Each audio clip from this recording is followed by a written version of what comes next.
Good morning. मेरा नाम निधि है और आज मेरे लिए बहुत स्पेशल दिन है क्योंकि बहुत लंबे समय के बाद मैं अपनी सिस्टर से मिली हूँ। उसे लेकर मैं नैनीताल आई हूँ। नैनीताल की सुबह किसी सपने से कम नहीं लगती। ठंडी हवाएं, पहाड़ों की ताजगी मन को सुकून से भर देता है। ऐसी खूबसूरत सुबह के साथ दिन की शुरुआत अपने आप यादगार बन जाती है।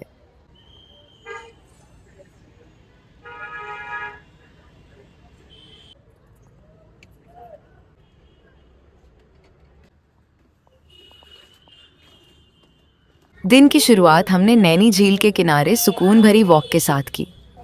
सुबह का नज़ारा इतना खूबसूरत था कि उसे शब्दों में बयां करना मुश्किल है।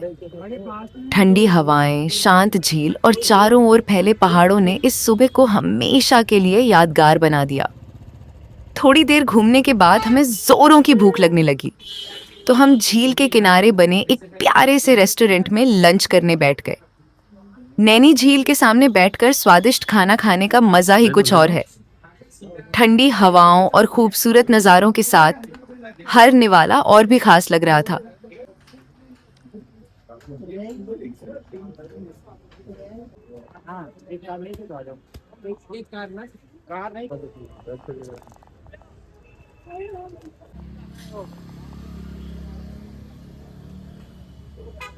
लंच करने के बाद हम कुछ देर के लिए वापस होटल आ गए, लेकिन हमारी यात्रा अभी खत्म नहीं हुई थी।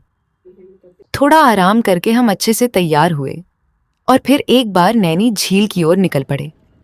इस बार बारी थी बोट राइड की, जिसकी कीमत 400 रुपये में झील का एक पूरा चक्कर है। झील के बीच से चारों ओर फैले हरे भरे पहाड़ और भी ज्यादा खूबसूरत दिखाई दे रहे थे।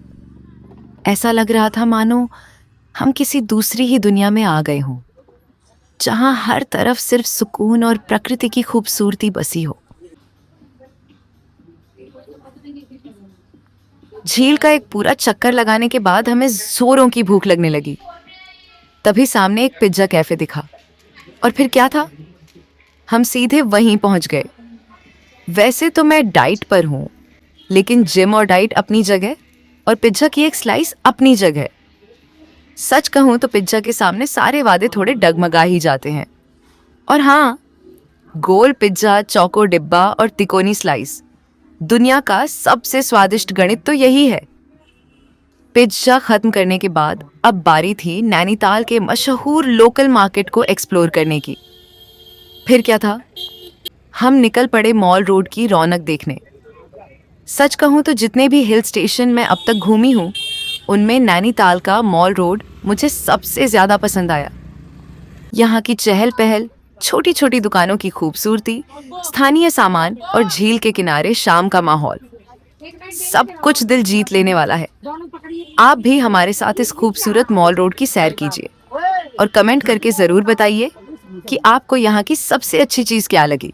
शॉपिंग, स्ट्रीट फूड, झील का नज़ारा या फिर यहाँ का खुशनुमा माहौल।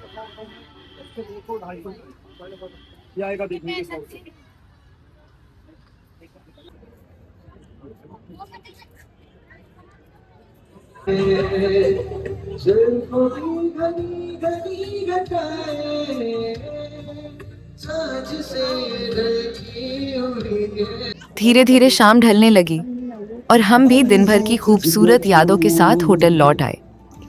लेकिन असली मज़ा तो अगली सुबह हमारा इंतज़ार कर रहा था।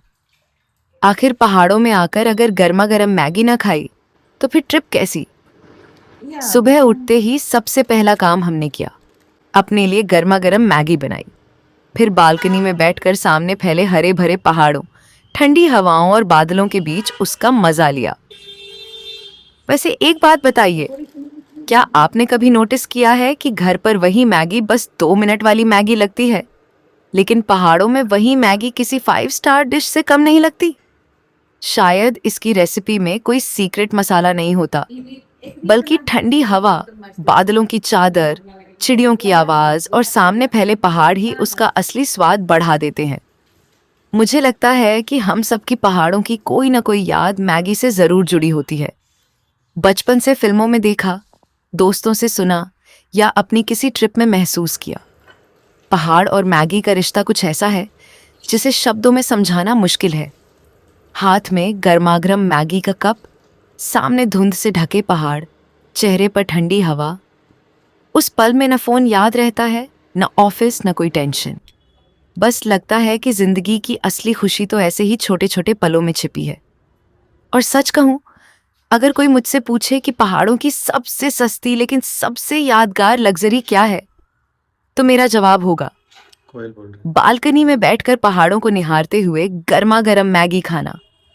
तो दोस्तों, नैनीताल में हमारा पहला दिन यहीं खत्म होता है, लेकिन सफर अभी बाकी है। अगले पार्ट में हम आपको और भी खूबसूरत जगहों, मजेदार अनुभवों और कुछ ऐसे नज़ारों से रूबरू कराएंगे जिन्हें आप बिल्कुल मिस नहीं करना चाहेंगे। अगर वीडियो पसंद आई हो तो इसे लाइक ज़रूर करें, अपने दोस्तों के साथ शेयर करें और चैनल को सब्सक्राइब करना बिल्कुल मत भूलिए। और हाँ, कमेंट में ज़रूर बताइए आपने अब तक की सबसे यादगार मैगी कहाँ खाई थी। शायद आपकी कहानी अगले वीडियो में हम ज़रूर पढ़ें।